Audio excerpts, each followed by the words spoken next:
Well. 15 years on from their last victory at Carrow Road, finally Hull City and their supporters have got victory to celebrate this afternoon. 2-0 winners here against Norwich City, thanks to goals in the second half from Joe Gelhardt, his fourth in 4 games, and then Darko Gyabi late on to seal what was, I think it's fair to say, a victory that we didn't expect at half-time, given how the first half played out. City were second best all over the park. They were passive. They had zero aggression. It was arguably the worst performance Hull City have turned in this season in many respects. Probably even worse than Bristol City, and they were 3-1 down at Bristol City at half time. So that gives an example of just how poor the Tigers were in the first half here at Carrow Road, because they offered nothing. You kind of felt like from the kick-off their intent was going to be there, because they kicked off, Joff rolled it back to John Egan, who clipped a shot from the halfway line and landed just on the net, and you're like, wow, that shows their intent. And then they stopped. They offered absolutely nothing going forward. They had no energy. They couldn't keep the ball. They were carved. I mean, Jeffrey Schlupp down the left-hand side was getting in time and time again. They were getting in through. They were carving City open through the middle. Josh Sargent missed an open goal. Lovely ball across, and he managed on the slide to turn it over from almost inside the net. And when those things kept happening, you start to wonder, is it going to be one of those days? And we kind of said, like 35 minutes in, it was still 0-0. If City can get to half time at 0-0, that will be a moral victory for the Tigers and give the manager the ability to kind of try and change it a bit, because they were so poor in that first half. And look, Norwich, we know, have got their problems. I'll come to that in a minute. But City were so passive in the game.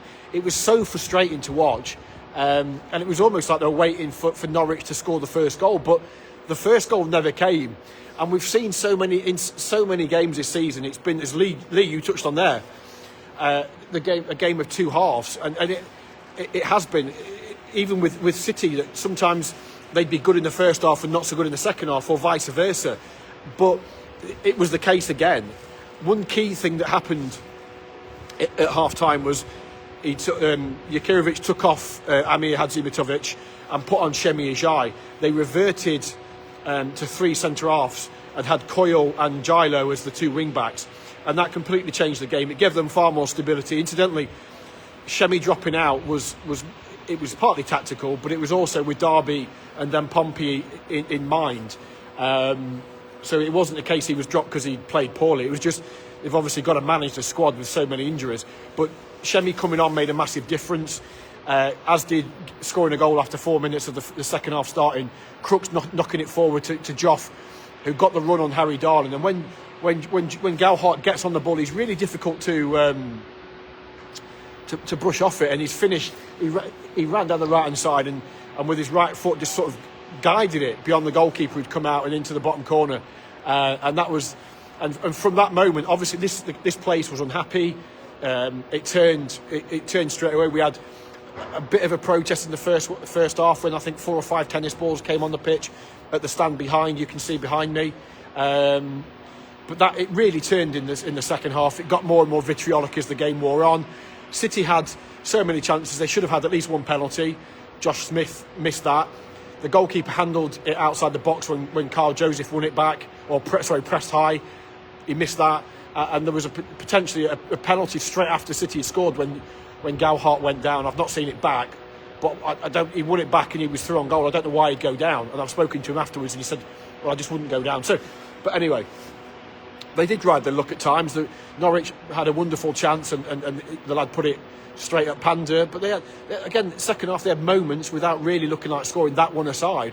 And then he made changes. He brought on, he took off Gelhardt, he took off Joseph, he sent on Drame, Darko Gyabi, and his Destin went on as well. And it was Darko Gyabi from Drame's cross. Although his first shot he should have scored his first one. He fluffed it, the goalkeeper parried it back out to him, and he stuck it in the corner. And fantastic for the 730 fans that made the trip down here for an early kickoff, right in front of them. To get both goals scored in front of them is fantastic. And in truth, it should have been more. They had again, they had more chances on the break, and they could have killed it off. But look, to come here,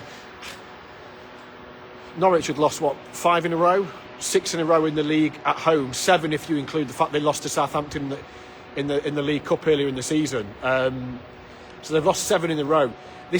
Despite all of that, this felt a really difficult game for City.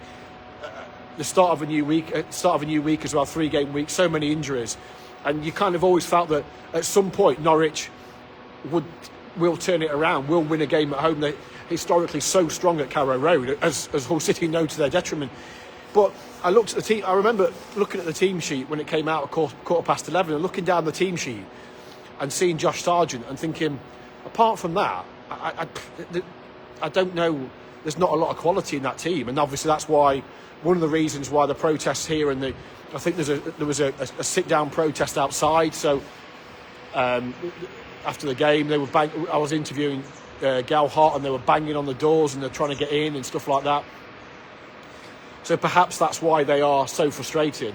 But you've come to Norwich in the past and you look down their team and you see the likes of Borja Sainz, Hernandez, such good players.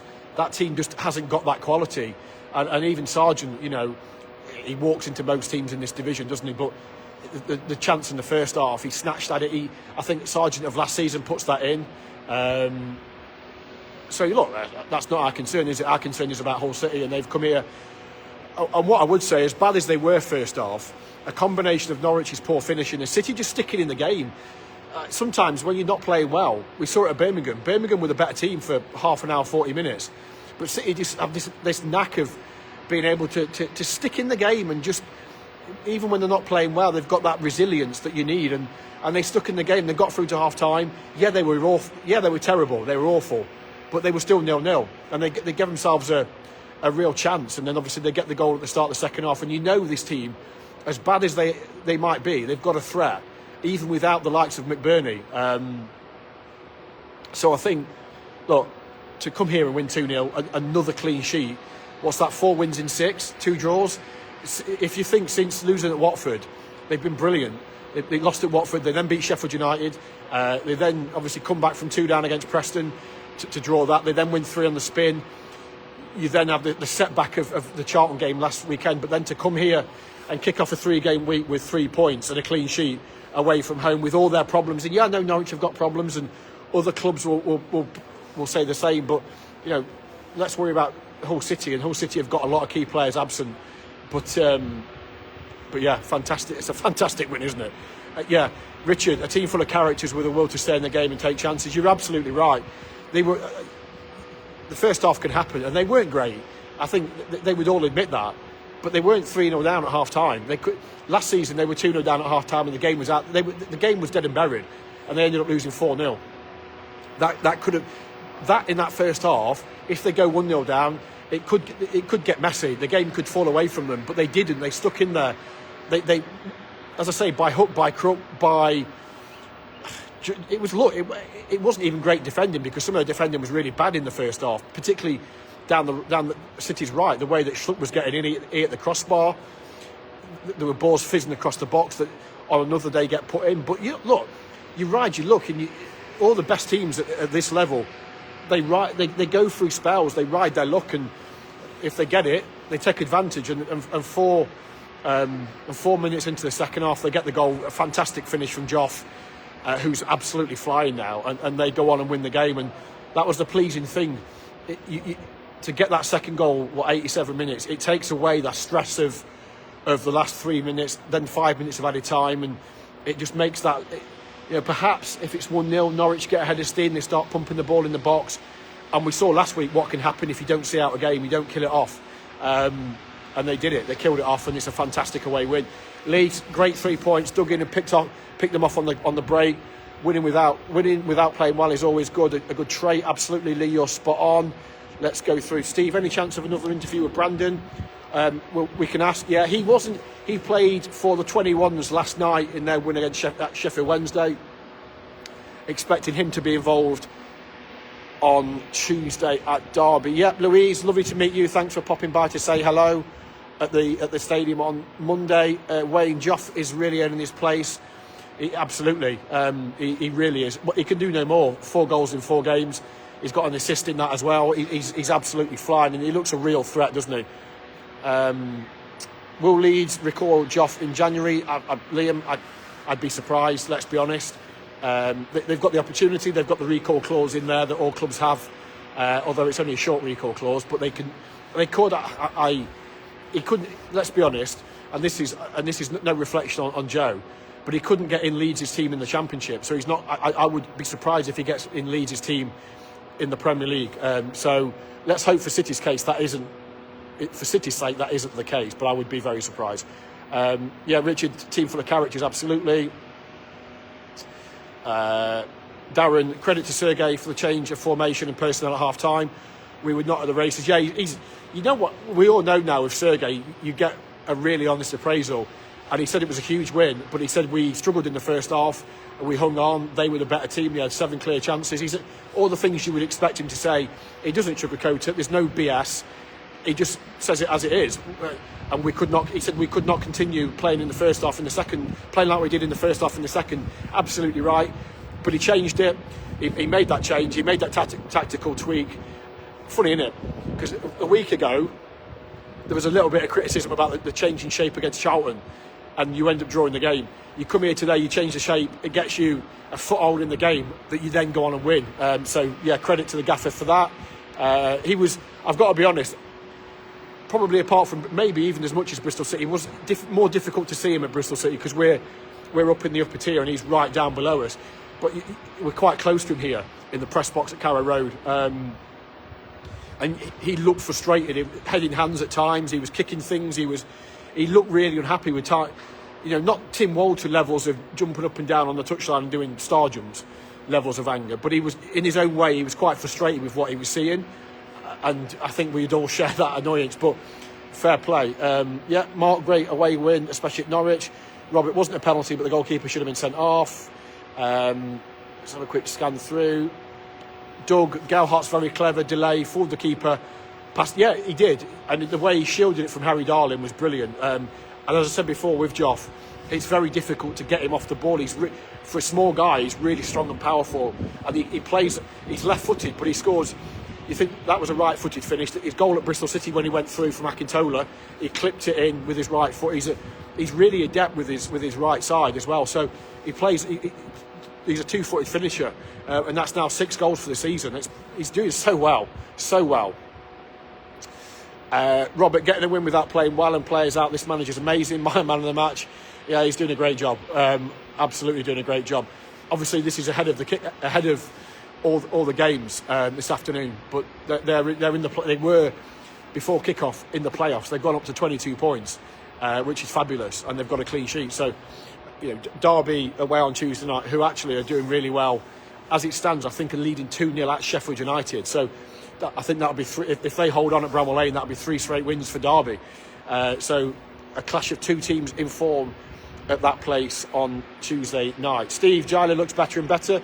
Agreed. If you've not looked at the YouTube channel yet, do it, because there's a match preview from Gylo on there, looking ahead to this game. But I've also got a clip of him talking about his form, which will be on there in advance of the Derby game, probably tomorrow. So keep an eye out for that. I love talking to Gylo. He's so honest. He doesn't sugarcoat anything. A bit like the manager, just really honest. And, you know, that's what you want from a player. Steve, second half was how we should be playing. Yeah, look, in the Championship, it's almost impossible to go and play, you know, 100% for 2 halves. It's just not. It just doesn't happen. And there's 2 sides to it. There's 2 teams at it, and Norwich. And credit to them, I thought they played well in the. It's the fine margins of football, isn't it? You've got, you know, they've lost 5 in a row. They're all negative. They all want the manager sacked. He's on his last legs. He might not survive this. But I thought they played quite well in the first half. They played on the front foot. Yeah, there was times when they went back and sideways when you could have played forward. But there was one moment where they got sort of in the final third, played the ball back, and all the fans here in this corner booed and were jeering. But they went back, but then came back with Schlupp, and I think he hit the crossbar from it. So it just goes to show, doesn't it? But if they take one of their chances, they may well go on and win the game. And it's the fine margins in football that, you know, they've had chances and they should have been out. They should have been 2-0 up at half time. They weren't. How many times last season did we say about Hull City that or they've played well in that first half. They've not taken the chances and they've got punished. So many games. We were all at games last season, particularly at home, where City you've come away going, well, they've played all right. They've not done too bad, but they've not taken the chances and they've ended up losing the game. But unfortunately, when you're down the bottom, that's why you're down the bottom, because you don't score and you concede. It's exactly what we were saying last season. They look in patches. They look okay. They create the odd chance. They miss sitters, miss good chances, then get punished. City have done today what so many teams last season did to City at times. So it's just nice for the boot to be on the other foot in it. Let's be honest. No, you wouldn't have expected that result. Well, I said that at the start, but then actually, perhaps you could see it coming because of how on top Norwich were in the first half. They didn't take the chances, and you kind of felt that City wouldn't be that bad in the second half.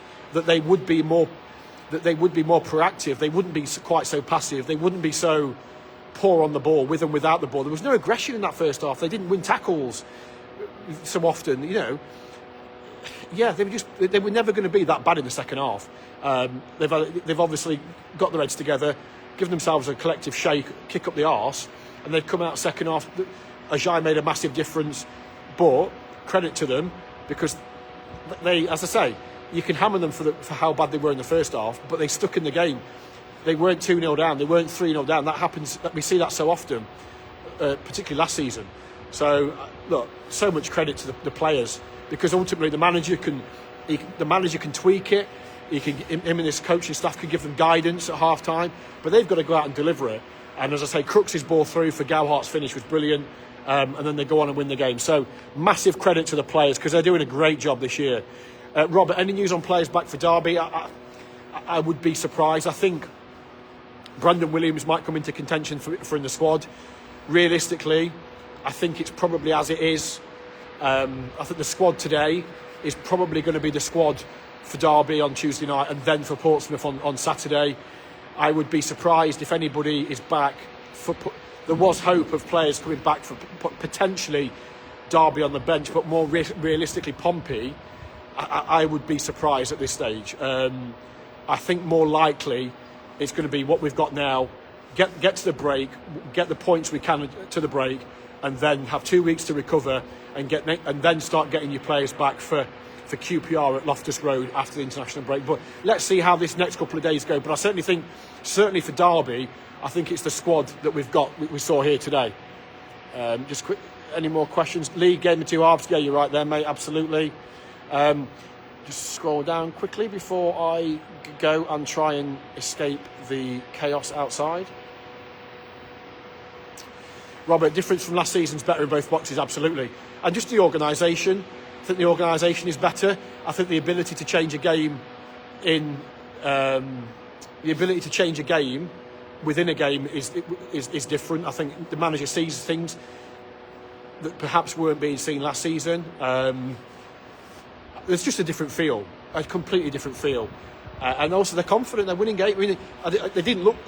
If you'd have looked after half an hour, you'd have gone, who's the team that have not won a game in forever, and who are the team that are outside the top six on goal difference?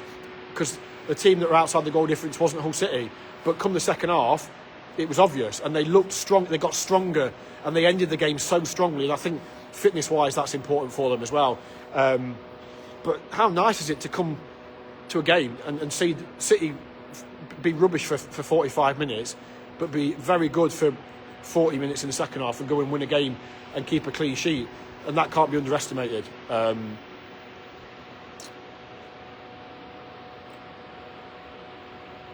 Yeah, Jake shot straight at the goalkeeper. There was, as I say, Norwich in the first half had some really good chances. City in the second half had some really good chances. Norwich, I think from memory, had one really good chance where they played it one touch, played around City, carved open a great chance. Sargent laid it off, and the lad had the shot, and it was straight at Panda. If he puts it either side, he probably scores. But look, despite everything, whatever the situation is away from home in the Championship, there's going to be moments where you have to suffer. There's going to be moments where you ride your luck, where you need the opposition to make an error or to miss, be that defensively or miss a chance, and that's happened today. Norwich, yes, they've had struggle. They've had a really bad start to the season, and everything. But you still need a bit of luck here. This is still a really hard place to come.